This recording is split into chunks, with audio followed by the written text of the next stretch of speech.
and you can see he's among the people who have been injured. You can see he's bleeding there.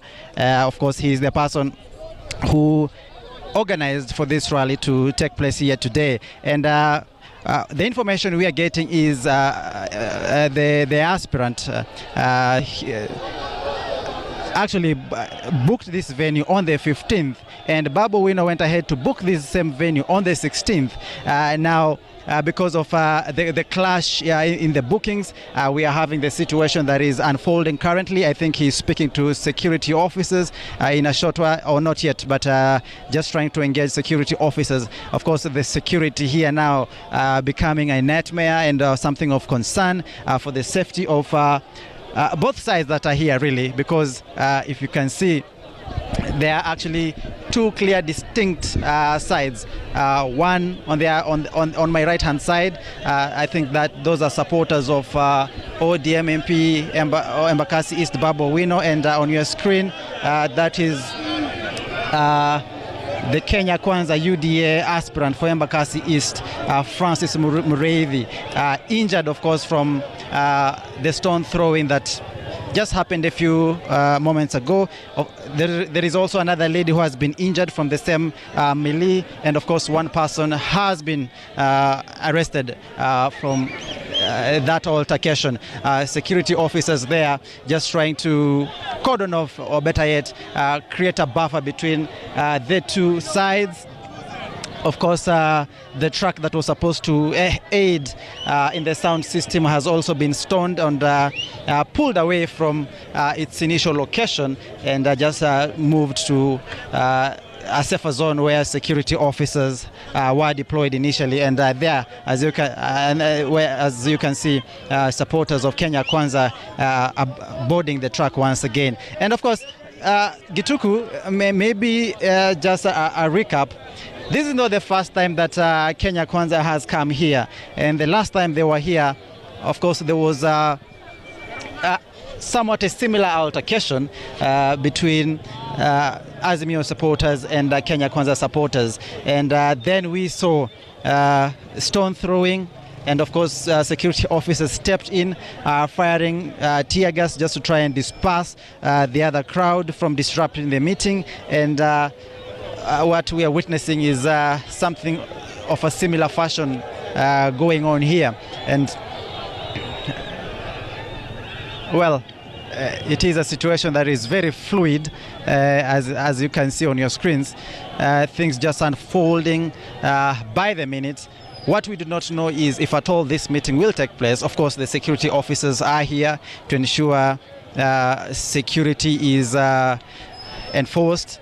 But as you can see, the numbers of supporters really from both sides can be quite overwhelming. But of course, we expect that security officers... Right. And Sam, if I may cut you short, of course, you remember... That is the situation here, and police has fired tear gas. Right.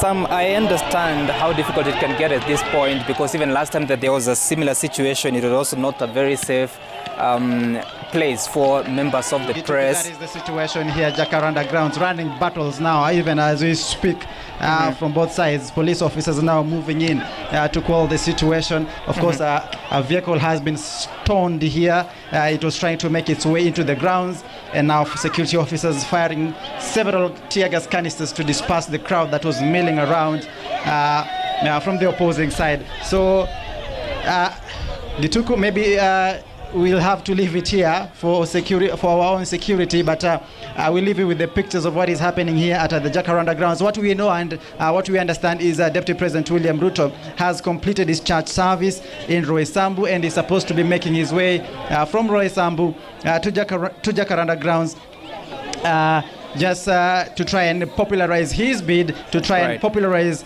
Francis Mureithe's bid to try and capture the seat in Embakasi East to belong to UDA, of course, trying to get it from the grips of ODM and Babu Wino, who's currently their Member of Parliament.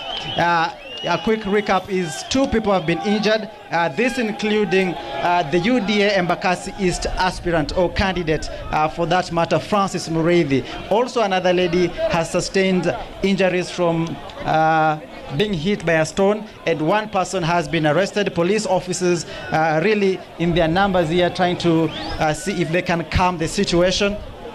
And supporters of UDA, supporters of Kenya Kwanza, of course, milling around where their track is, just to try and contain themselves. And of course, what I was saying is the Deputy President has completed his church service in Roysambu. He's supposed to make his way here. There is no podium, so we expect that probably what will happen is the Deputy President will be speaking either from that track or from his vehicle, because what we understand is in the morning no one could be allowed in this ground to try and even do just a setup of probably a podium, okay, or a place where the leaders could speak from.